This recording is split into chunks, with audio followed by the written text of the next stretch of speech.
हाय दोस्त, good morning. आइए दोस्त, सीखते परसेंटेज। छोटे मोटे परसेंटेज रहेगा तो ये तो बच्चे के लिए कुछ है, लेकिन जो 9 10 11 12 कर लिए उसके लिए कुछ भी नहीं है। ठीक है, तब पर भी से सीखते हैं। कुछ परसेंटेज है, इसको हम देख के ही बिना पेन उठाए कैसे सॉल्व करते हैं। ठीक है, देखो, आपको थोड़ा समझ में होना चाहिए।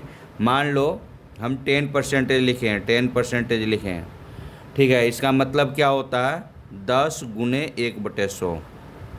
10 × 1/100 तो 1 0 1 0 कैंसिल आउट हो जाएगा, बराबर कि 1/10 हो जाएगा।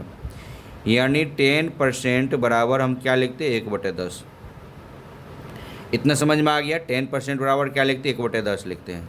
ठीक है, यदि यही 20% रहेगा, यदि यही हम 20% लिखते हैं, 20% रहेगा तो क्या लिखते हैं? 20 × 1/100 और 20 × 5 = 100 और 20% बराबर क्या हो जाएगा? 1/5।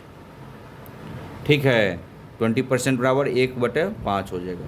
उसी प्रकार से 20% लिखो या 1/5 लिखो, बात बराबर है। ठीक है, उसी प्रकार से 25% है, उसका मतलब क्या हुआ?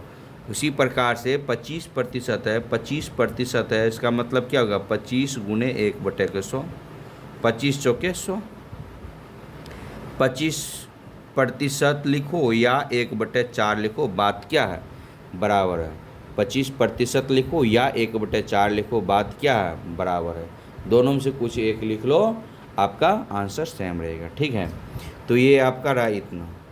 इसी को आप 25% ऑफ 44 लिखा है, 25% ऑफ 16 लिखा है, 25% ऑफ 24, 25% ऑफ 40। ठीक है, 25% ऑफ 44, 25% ऑफ 16, 25% ऑफ 24, 25% ऑफ 40, ये क्या होगा? ठीक है, चलो, तो 25% को अभी आपको हम बताए थे तो क्या लिखते? 1/4।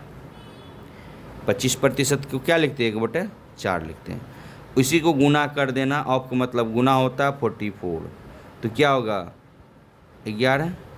30 यानी 11 चौके 44, यानी 4 से सब में भाग दे दो, 11 हो जाएगा। इसमें 4 से भाग दोगे तो 4 चौके 16, इसमें 4 से भाग दोगे तो 6, इसमें 4 से भाग दोगे तो 10। तो यही आपका एक टेक्निक था। ठीक है, 25% बराबर क्या होता है? 1/4 होता है, गुना 10 से 40 में कर दोगे तो क्या होगा? 10 चौके 40, 10। ठीक है, समझ में आ गया दोस्त? यदि सवाल समझ में आ गया है, ठीक है, तो एक लाइक कर दीजिए। ठीक है, चलिए, ओके, थैंक यू।